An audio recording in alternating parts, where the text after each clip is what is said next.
ବର୍ଷା ସହ ବିଜୁଳି ଘଡ଼ଘଡ଼ି ସମ୍ଭାବନା 12 ଯାଏଁ ଭିଜିବ ଓଡ଼ିଶା ପ୍ରବଳ ଝଡ଼ବର୍ଷା ପାଇଁ 6 ଜିଲ୍ଲାକୁ ଆଲର୍ଟ। ରାଜ୍ୟରେ ସକ୍ରିୟ ରହିଛି ମୌସୁମୀ। ବିଭିନ୍ନ ସ୍ଥାନରେ ପାଗ ମେଘୁଆ ରହିବା ସହ ସ୍ୱଳ୍ପ ଧରଣର ବର୍ଷା ମଧ୍ୟ ହେଉଛି। ଆସନ୍ତା 12 ତାରିଖ ପର୍ଯ୍ୟନ୍ତ ରାଜ୍ୟର ବିଭିନ୍ନ ସ୍ଥାନରେ ବିଜୁଳି ଘଡ଼ଘଡ଼ି ସହ ବର୍ଷା ସମ୍ଭାବନା ଥିବା ନେଇ ଆଞ୍ଚଳିକ ପାଣିପାଗ କେନ୍ଦ୍ର ପକ୍ଷରୁ କୁହାଯାଇଛି। ଗୁରୁବାର କେନ୍ଦୁଝର, ବାଲେଶ୍ୱର, ଭଦ୍ରକ, ଅନୁଗୁଳ, ସୁନ୍ଦରଗଡ଼ ଓ ମୟୂରଭଞ୍ଜ ଜିଲ୍ଲାକୁ ହାଲୁକାରୁ ମଧ୍ୟମ ଧରଣର ବର୍ଷା ସହ 30ରୁ 40 କିମି ପବନ ବହିବାର ସମ୍ଭାବନା ନେଇ ୟେଲୋ ୱାର୍ଣ୍ଣିଂ ଜାରି ହୋଇଛି। ସେହିପରି ଶୁକ୍ରବାର କେନ୍ଦୁଝର, ସୁନ୍ଦରଗଡ଼, ଅନୁଗୁଳ, ବୌଦ୍ଧ ଓ ମୟୂରଭଞ୍ଜ ଜିଲ୍ଲାରେ ବିଜୁଳି ଘଡ଼ଘଡ଼ି ସହ ହାଲୁକା ବର୍ଷା ଓ 30ରୁ 40 କିମି ବେଗରେ ପବନ ବହିବା ନେଇ ପାଣିପାଗ ବିଭାଗ ପୂର୍ବାନୁମାନ କରିଛି।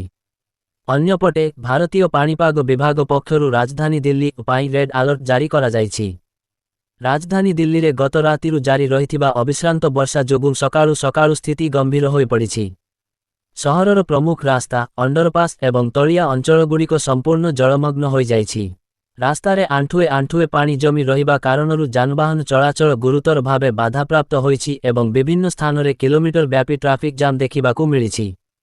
କେତେକ ସ୍ଥାନରେ ବଡ଼ ବଡ଼ ଗଛ ଉପୁଡ଼ି ପଡ଼ିଥିବାରୁ ଯାତାୟାତ ଠପ୍ ହୋଇଯାଇଛି। ସ୍ଥିତିକୁ ଦୃଷ୍ଟିରେ ରଖି ଦିଲ୍ଲୀ ସମେତ ଗାଜିଆବାଦ ଓ ନୋଏଡାର ସମସ୍ତ ସ୍କୁଲକୁ ପ୍ରଶାସନ ପକ୍ଷରୁ ବନ୍ଦ ଘୋଷଣା କରାଯାଇଛି।